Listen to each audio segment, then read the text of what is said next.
네, 오늘 6월 1일 월요일입니다. 벌써 6월이 시작이 되었습니다. 오늘 6월 한 달 또 하나님의 은혜 가운데 또 축복을 누리며 사시는 그런 한 달이 되기를 축복합니다. 오늘 본문의 말씀은 신명기 27장 1절에서 10절까지 말씀입니다. 하나님께서 오늘 본문에 보시면 새로운 명령을 내리십니다. 그동안 말씀하셨던 것에 대한 그 전체에 대한 명령이라고 할 수 있겠습니다. 우리 한번 1절을 같이 보시겠습니다. 모세와 이스라엘 장로들이 백성에게 명령하여 이르되, 모세와 이스라엘 장로들이 백성들에게 명령을 합니다. 이런 명령을 합니다. 내가 오늘 너희에게 명령하는 이 명령을 너희는 다 지킬지니라. 다 지키라 말씀하시면서, 너희가 요단을 건너 내 하나님 여호와께서 내게 주시는 땅에 들어가는 날에 큰 돌들을 세우고 석회를 바르라. 큰 돌에다가 석회를 바른다는 말은 어떤 말이냐 하면 잘 만든다는 말입니다. 석회를 바르기 위해서는 돌을 잘 이렇게 표면을 매끈하게 해야 되고요. 그래서 거기에 석회를 바른 다음에, 자 3절 보십시오. 요단을 건넌 후에 이 율법의 모든 말씀을 그 위에 기록하라. 이 율법이라는 것은 6장에서부터 시작되었던 그 십계명을 말하는 것입니다. 지금까지 말한 모든 것을 다 기록할 수는 없죠. 근데 그래서 이 율법의 모든 말씀이라는 걸 보면 이것은 아마도 십계명을 말하는 것 같습니다. 그 모세가 하나님께 받아왔던 그 돌판과 같이 그렇게 사람이 직접 십계명을 돌에 새길 것을 명령하시는데 거기에 석회를 바르라고 말씀하십니다. 자, 그러면서 이렇게 말씀하세요. 3절 하반절에 보시면, 그리하면 내 하나님 여호와께서 내게 주시는 땅, 곧 젖과 꿀이 흐르는 땅에 내가 들어가기를 내 조상들의 하나님 여호와께서 내게 말씀하신 대로 하리라. 하나님께서 주시는 두 가지를 말씀하시죠. 첫 번째 명령을 말씀하십니다. 큰 돌에다가 석회를 바르고 거기에 하나님께서 주신 율법, 그 십계명을 기록할 것을 명령하십니다. 그러면 그렇게 만약 한다면 하나님께서 약속을 해 주십니다. 하나님께서 말씀대로 행하실 것이다. 이 말씀대로 행하신다는 말의 의미는 하나님께서 약속하셨던 그 약속을 하나님께서 지키신다는 말입니다. 이 오늘 본문의 명령의 말씀에 보시면 이스라엘 백성들에게 십계명을 기록하라고 말씀하시죠. 십계명을 기록하라는 말은 이 말씀을 기억하고 가르치고 행하게 하라는 말입니다.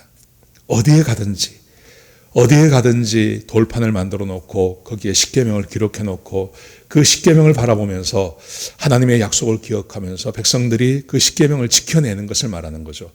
만약에 그렇게 한다면 하나님께서 약속하신 대로 행하실 것이다. 그렇게 말씀하세요. 하나님께서 약속하신 게 참 많습니다. 일일이 다 읽어드리지는 못하겠지만 몇 가지만 제가 말씀드리겠습니다. 신명기 5장 29절에 보시면 하나님께서 십계명을 주신 다음에 이렇게 말씀을 하세요. 신명기 5장 29절입니다. 다만 그들이 항상 이 같은 마음을 품어 나를 경외하며 내 모든 명령을 지켜서 그들과 그들 자손이 영원히 복을 받기를 원하노라. 이게 하나님의 마음입니다. 하나님께서는 이스라엘 백성들이 명령을 지켜서 그들과 그들 자손들이 영원히 복을 받게 하시는 것, 하나님께서 이걸 원하십니다. 그렇다면 하나님께서 약속하신 이 복이 어떤 것일까요? 간단히 말씀드리면 7장 12절에 보시면 이렇게 말씀하십니다. 너희가 이 모든 법도를 듣고 지켜 행하면 내 하나님 여호와께서 내 조상들에게 맹세하신 언약을 지켜 내게 인애를 베푸실 것이라. 하나님께서 또 말씀하십니다. 하나님이 약속하신 대로 이 말씀만 지킨다면 그러면 인애를 베풀겠다고 말씀하십니다. 그 인애는 이런 것입니다. 13절에 보시면 곧 그 인애가 뭐냐 하면 이 말이죠. 너를 사랑하시고 복을 주사 너를 번성하게 하시되, 하나님께서 사랑하시고 복을 주셔서 번성하게 해주시겠다고 약속하십니다. 내게 주리라고 내 조상들에게 맹세하신 땅에서 내 소생에게 은혜를 베푸시며 자녀들에게도 하나님께서 은혜를 주시고 내 토지 소산과 곡식과 포도주와 기름을 풍성하게 하시고 내 소와 양을 번식하게 하시리니, 하나님께서 나에게도 복을 주시고 내 자녀에게도 복을 주시고 그리고 내 집에 있는 모든 동물에게도 하나님께서 복을 주셔서 그래서 토지의 소산과 곡식과 포도주와 기름이 풍성하게 해주시겠다고 약속하고 계신 것입니다. 이게 하나님께서 약속하신 복이십니다. 그 다음 말씀 14절에 보시면 또 이렇게 말씀하세요. 내가 복을 받음이 만민보다 훨씬 더하여 너희 중에 남녀와 너희의 짐승의 암수가 생육하지 못함이 없을 것이며 어떤 민족보다 더 큰 복을 하나님께서 주시겠다고 말씀하십니다. 얼마나 큰 복인지 모릅니다. 여러분, 성경을 읽으면 읽을수록 기복신앙이 됩니다. 성경을 모르는 사람들이 기복신앙이 나쁘다고 이야기합니다. 그런데 성경은 읽으면 읽을수록 하나님께 복을 구하라고 말합니다. 하나님께서 복을 주시겠다고 약속하셨으니 그 복을 얻기 위해서 하나님과의 언약을 생각하고 그 언약을 지키라고 말씀하십니다. 이 복이 우리에게 임하면 얼마나 좋을까요? 내가 복을 받고 내 자녀가 복을 받고 우리 집 전체가 복을 받고 거기에 아주 요즘 시대에 딱 필요한 복이 있습니다. 이런 말씀도 하십니다. 15절에 보시면요. 신명기 7장 15절에 보시면 여호와께서 또 모든 질병을 내게서 멀리하사 모든 질병을 떠나가게 하시고 너희가 아는 애굽의 악질에 걸리지 않게 하시고 애굽의 악질 지금만 이런 전염병이 돌았던 게 아니라 옛날에도 전염병이 돌았죠. 하나님께서 백성에게 먹을 것과 먹지 못할 것을 이렇게 구분해 주지 않습니까? 근데 그 먹지 못할 것을 요즘 연구해 보면 과학자들이 말하기를 그런 걸 먹으면 병 걸린다는 거예요. 사람이 먹을 수 있는 게 있고 먹지 못할 것이 있습니다. 어떤 선교사님 제가 이야기를 들어보니까 아프리카에서 선교 활동하시는 선교사님이 아프리카 사람들이 아무거나 먹는데요. 그냥 차 같은 걸로요. 기린도 받아가지고 기린을 죽여서 기린도 먹는답니다. 자기가 이것저것 먹어봤는데 기린 고기가 그렇게 맛이 없더래요. 냄새가 너무 많이 나고. 근데 아프리카 사람들은 거의 다 아무거나 막 먹는다는 거죠. 그래서 거기에서 전염병이 도는 겁니다. 여기 보시면 애굽에 악질이 있다 그랬잖아요. 애굽의 악질이란 말이 이 통제되지 않는 질병을 말하는 것이거든요. 그런데 하나님께서 말씀하십니다. 애굽의 악질에 걸리지 않게 하시고 너를 미워하는 모든 자에게 걸리게 하실 것이다. 하나님께서 그 전염병에서도 건져주시겠다고 말씀하십니다. 이게 하나님의 약속입니다. 하나님의 말씀을 지키고 하나님의 말씀대로 살면 하나님께서 나에게도 복을 주시고 내 자녀에게도 복을 주시고 우리 집에 복을 주시고 심지어 그 세대에 퍼져가는 그 전염병까지도 걸리지 않게 해주시겠다고 약속하고 계신 것입니다. 여러분, 지금 모세가 하나님의 명령과 약속을 쭉 말씀하신 다음에 그 모든 말씀을 다 끝낸 다음에 내가 지금까지 말한 이 모든 것을 지키기만 하면 이 말씀을 지켜나가기만 하면 복을 주시겠다고 그렇게 약속하십니다.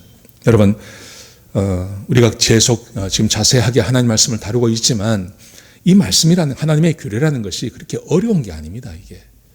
이게 사람이 못 지킬 만큼 그렇게 어려운 것이 아니고요. 조금만 상식이 있고 도덕이 있고 조금만 다른 사람을 생각하면 얼마든지 지킬 수 있는 그런 말씀을 우리에게 주고 계시는 것입니다. 자, 그러면서 하나님께서 그 다음 말씀해 보시면 4절부터 말씀해 보시면 우리가 익히 알고 있는 명령을 주십니다. 무슨 명령을 주시냐 하면 자 보십시오. 4절 보십시오. 4절에 보시면요. 너희가 요단을 건너거든 내가 오늘 너희에게 명령하는 이 돌들을 에발산에 세우고 그 위에 석회를 바를 것이며 에발산에다가 돌을 세워서 거기에 석회를 바를 것을 명령하십니다. 그러면서 하나님께서 이렇게 말씀하세요. 자, 5절 보세요. 두 가지를 만들어야 됩니다. 하나는 돌들에다가 에발산에다가 돌들에다가 석회를 바르고 거기에 하나님의 말씀을 쓰신 것. 이거는 잘 만들라는 말이죠. 석회를 바르라는 말은 잘 만들라는 말입니다. 근데 그 다음 5절에 보시면 우리가 익히 알고 있는 대로 하나님께서 제단을 만들 것을 명령하십니다. 근데 이렇게 말씀하세요. 5절을 보세요. 또 거기서 내 하나님 여호와를 위하여 제단 곧 돌단을 쌓되 그것에 쇠의 연장을 대지 말지니라. 너는 다듬지 않은 돌로 내 하나님 여호와의 제단을 쌓고 그 위에 내 하나님 여호와께 번제를 드릴 것이며, 하나님께 번제를 드리는 제단을 쌓는데 이 제단은 잘 만들지 말라고 말씀하세요. 자, 두 개를 비교해서 보셔야 됩니다. 하나님의 율법이 기록되어져 있는 이 돌은 석회를 바르고 아주 잘 만들어야 됩니다. 그런데 하나님께 제사를 드리는 제단을 만들 때는 이거는 쇠 연장으로 다듬지 말고 그냥 자연 그대로 하라. 그러니까 튀지 않게 자연에 있는 그대로 만들라고 말씀하시죠. 여러분, 이것을 비교해서 봐야 하나님의 마음이, 하나님의 뜻이 무엇인지 알 수 있습니다. 하나님께서는 지금 뭘 강조하시는 것입니까? 제사도 중요하지만 그 제사보다 더 중요한 것은 하나님의 말씀에 순종하는 삶이라는 것입니다. 하나님의 말씀이 기록되어진 돌은 회를 바르며 깨끗하게 잘 만들고, 그리고 하나님께 드리는 제사를 드리는 그 제사는 그냥 자연 그대로 만들라. 지금 하나님께서 이스라엘 백성들에게 어디에 마음에 둘 것을 말하는 것입니다. 이 두 가지를 딱 보면 하나님께서 무엇을 소중히 여기는지 이스라엘 백성들이 금방 알 수 있는 겁니다. 어떤 것입니까? 제사보다 하나님의 말씀에 순종하는 것이 훨씬 소중하다는 것을 시각적으로 하나님께서 이스라엘 백성들에게 가르치고 계신 것입니다. 여러분, 우리는 구약을 읽고 성경을 읽고 공부를 하면서 놓치고 있는 게 이겁니다. 하나님은 하나님의 말씀에 순종하기를 원하십니다. 처음부터 그랬습니다. 아담 때부터 시작해서 모든 족속들 가운데, 모든 사람들 가운데, 모든 시대 가운데 하나님은 하나님의 백성들이 하나님의 말씀에 순종하기를 원했습니다. 잘 아시겠지만 이스라엘 백성들이 이렇게 하지 않습니다. 하나님의 말씀을 버려버립니다. 대부분 하나님의 말씀을 버려버립니다. 근데 하나님의 말씀이 버려진 상황 안에서도 제사는 그대로 진행되는 경우가 있었습니다.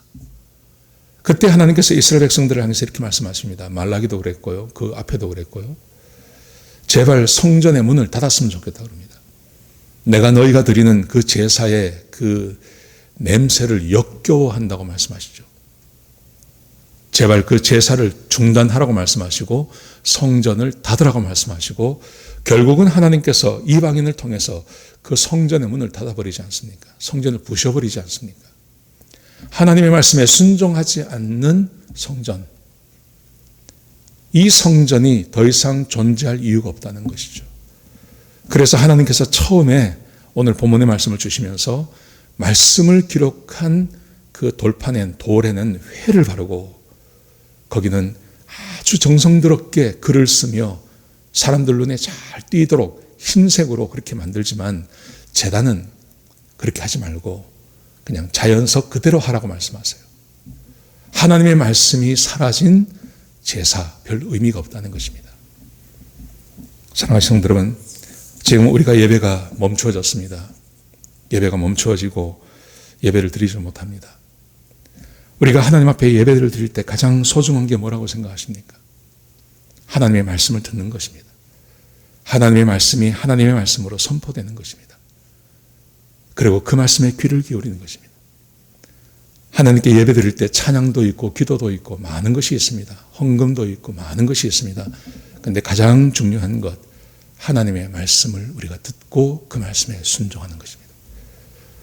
그래서 예수님께서 오셔서 사마리아 여인에게 찾아가셔서 그와 말씀하실 때 진리와 성령과 진리로 드려지는 그 예배, 그 예배를 하나님께서 받으시고 그 예배를 시작하시겠다고 약속하지 않습니까? 하나님의 말씀이 선포되어지는 그 예배, 그게 중요하다는 거죠.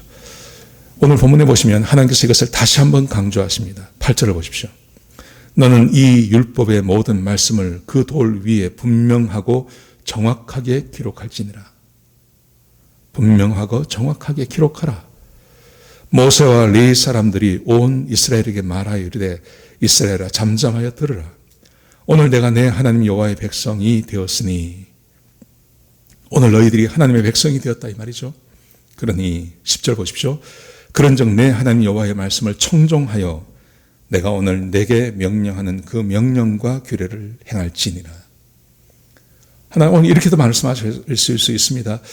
내가 내 하나님 여호와의 백성이 되었으니 그러므로 제사를 드리라. 이렇게도 말할 수 있습니다. 근데 그렇게 말하지 않습니다. 제사를 드리라고 말씀하지 않고 하나님의 말씀을 청종하고 그의 명령과 규례를 행하라고 말씀하십니다. 우리에게는 제사도 중요합니다. 제사가 매우 중요합니다. 그러나 그 제사가 제사되고 예배가 예배되기 위해서 우리가 하나님의 말씀이 순종하는 것이 얼마나 소중한지 모릅니다.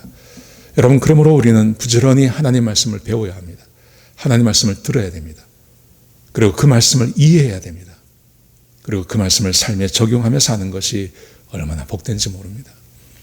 오늘 하루 살아가시면서 오늘 말씀으로 시작하셨으니 오늘 하루 이 말씀에 순종하고 우리가 이미 알고 있는 그 말씀에 순종하시는, 그래서 하나님께서 약속하신 복을 받으시는 저와 여러분의 삶이 되시기를 주의 이름으로 축복합니다. 기도하시겠습니다. 하나님 감사합니다. 우리에게 귀한 말씀 주셔서 감사합니다. 아버지, 하나님의 말씀에 순종할 때 주께서 복을 약속해 주셨습니다. 하나님, 주의 백성들이 하나님의 말씀에 순종함으로 하나님께서 약속하신 그 복을 받는 자들이 되게 하여 주옵소서. 말씀이 없는 예배가 되지 않게 하시고 말씀이 없는 그리스도인의 삶이 되지 않게 하시고 하나님의 말씀에 순종하지 않는 우리 그리스도인의 삶이 되지 않게 하여 주옵소서. 아버지, 하나님의 말씀을 깊이 이해하고 하나님의 말씀을 날마다 묵상하며 그 말씀을 붙잡고 사는 주의 백성들이 되게 하시고, 그래서 하나님의 복을 받는 하나님의 자녀들이 되게 하여 주옵소서. 주님 감사합니다. 이 모든 말씀을 예수님의 귀하신 이름으로 간절히 기도드렸습니다. 아멘.